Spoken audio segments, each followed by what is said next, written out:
By now it's well known that 90% of the American people support universal background checks that make it harder for a dangerous person to buy a gun. We're talking about convicted felons, people convicted of domestic violence, people with a severe mental illness. 90% of Americans support that idea.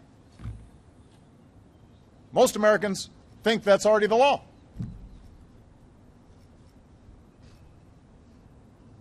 And a few minutes ago, 90% of Democrats in the Senate voted for that idea.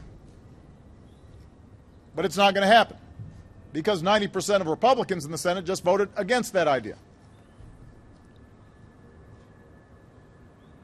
A majority of senators voted yes to protecting more of our citizens with smarter background checks.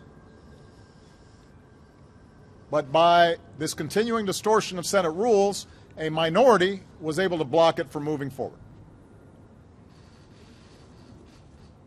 Now, I'm going to speak plainly and honestly about what's happened here, because the American people are trying to figure out how can something have 90% support and yet not happen.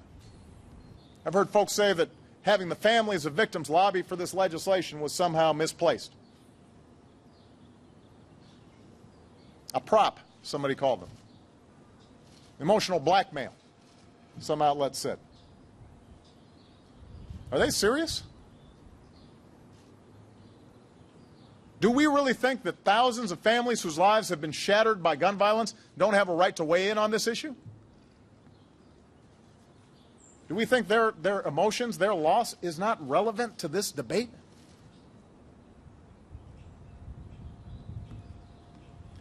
So all in all, this was a pretty shameful day for Washington.